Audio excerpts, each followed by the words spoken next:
Hey guys, welcome back to the channel. So today I'm going to do a video on understanding the children in the dynamics of the addicted family. Welcome back to Broken Bobby's transformation page. In the late 80s, I became involved with drugs and would eventually become part of that lifestyle of trafficking, addiction, and violence. Over the next 20 years, I would be in and out of jail and prison. If you're thinking about trying something or you're dealing with addiction, your life don't need to go down the same path mine did. I hurt a lot of people, both physically and emotionally. These are my stories of how I transformed my life, and you can too. Let's get. All right, guys, like I said on the other side, this one is understanding the children and the dynamics of the addicted family. And the children play roles in the addicted family just as well as the addict themselves. Or you don't even need to be an addict. It could be a dysfunctional family. It could be, uh, like it's not just for the addicted or the alcoholic, but like children definitely play a role in the family dynamic. And I'm going to get into the 5 roles generally identified in no particular order that go with this. So let's uh, let's start. Like I said, no particular order. We're going to start with the hero. Okay. So this is the child that this is the overachiever, the perfectionist, extremely responsible. Looks like they have it all together. Um, like the hero. Okay. And now with all of these different roles, these are roles that the children play to get attention because things are dysfunctional, right? Things are crazy. And children want attention, right? And this starts at a young age. Now, with the hero, like I said, appears to have it all together. Like they're striving to be what they can be, but they're also highly stressed because there's a lot of pressure in being the hero, right? If you can hear those dogs barking out there, I apologize. I'm just trying to get some content out today. So, like I said, if you can hear those dogs barking, I apologize. So let's go on to number 2. And like I said, these are in no particular order. And this is a role that I played. Well, one of many. You don't necessarily have to just play one role, but these are the generally identified 5 in the dysfunctional family or the addicted family. So let's move on to the scapegoat. The scapegoat acts out to get attention. If you're not going to pay attention to me unless I walk up and bomb on somebody or do something crazy, then that's what I'm going to do to get my attention. Okay, so they act out to get attention. They're often blamed for family problems. Now, this is something that occurred with me. Bobby's the bad one, and this don't necessarily have to be within your main family unit. This could be cousins and stuff like that as well. If you're all like in the same age group and you're a close knit family and you spend a lot of time together. I was the scapegoat. Okay. Uh, Bobby's bad, right? Bobby's out there fighting and doing stuff and using drugs. And, uh, Bobby was the scapegoat. It says maybe youngest or middle child. I was actually the oldest child. But for some reason, I got a lot of blame for a lot of shit. And I probably deserved most of that blame, if I'm being honest.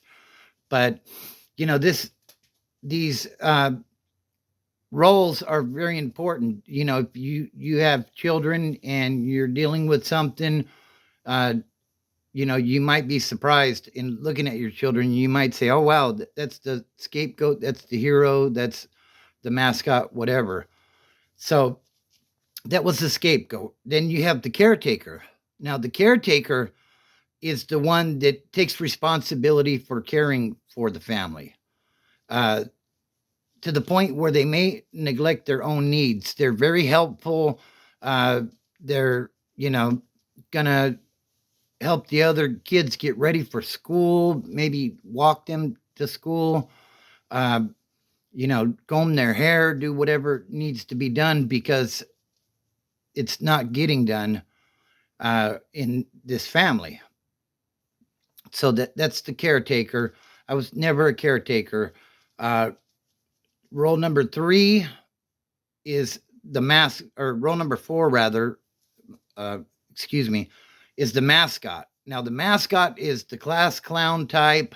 They use humor to uh, reduce family stress in stressful situations.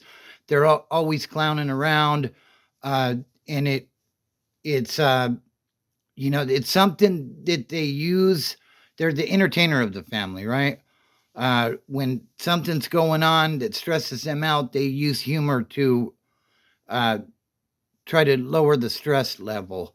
And I was a mascot as well growing up. Uh, so, like I said, you could identify more than one role in the children, or they may just have one role and they run with it. You know what I mean? But generally, they're going to fall into one category, and it's all due to, well, not it's not all due, but it's mostly in part due to they're not getting attention, so they're going to find their way to get attention, right? And me as well, you know. So basically, humor becomes a defense mechanism against painful situations. So, uh, your little class clown, your little joker, uh, that's your mascot. And then the last and final one is the lost child. Now, this child it isn't the one clowning around, isn't taking care of everybody, isn't acting out for attention, isn't a hero. This one is largely invisible to the family. And I know a lot of people are going to say, "Oh no, I don't ignore my kids," and uh, this isn't for me because I'm a good mom or I'm a good dad. And the thing is, we can always be better, right? So with this lost child, like I said, they're largely invisible to the family, and that doesn't mean that you don't spend time with them, you don't show them affection and love, but you show the other ones more. And they don't care to get or seek attention. They're perfectly fine with just chilling in the corner, right? And not getting all the attention. They spend most of their time in solitary exercises, as an example, watching television, on the internet, on their tablets or phones or whatever, looking at social media, that type of stuff. And with the lost child, they cope by flying under the radar. That is their way. They don't want to be involved. They're not striving to be anything, whether good or bad. Like they just want to be left alone and chill on the side. And some kids are cool with that. They don't need all the attention. But these are the five roles that are generally identified in the addicted slash dysfunctional family. So drop a comment down below and let me know what you think. Do your kids fall into these five categories? Um, like I said, drop a comment. If you're new here, be sure to subscribe. Hit that like button if you enjoyed the video and it helps.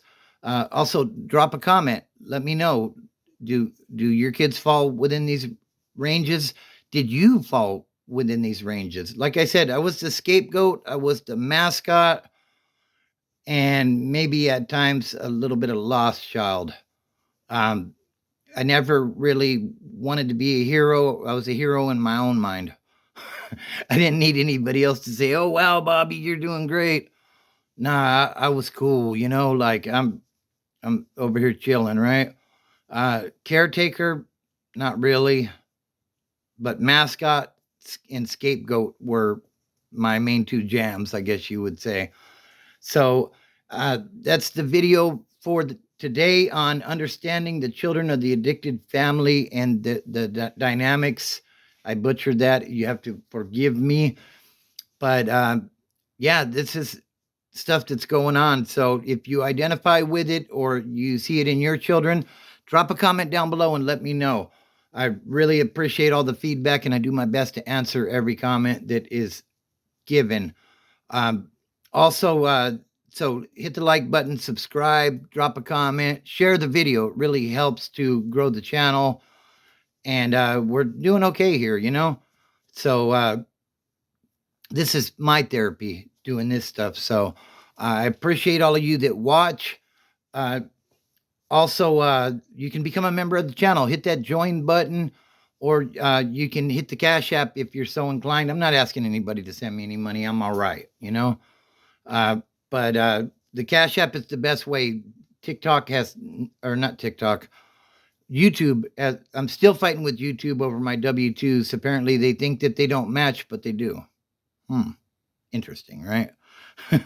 Anyways, remember, it's all about the company that you keep around you. If you hang with 4 drug addicts, chances are you're the 5th. If you're ready to make your way into recovery, it's a great place to be. It's not always easy, and life don't become perfect just because you stop using, but it definitely improves your lifestyle and your ability to make good decisions, so that as life comes at you, you can, maneuver these landmines with a sane mind. So, once again, thank you for watching. I really appreciate it. Family, fitness, and freedom are the things that allow me to get my life together, and they can help you as well. My sobriety date is August the 9th, 2004. So I've been practicing this stuff for a long time. I appreciate everybody watching, and don't look at the mountain, just start climbing.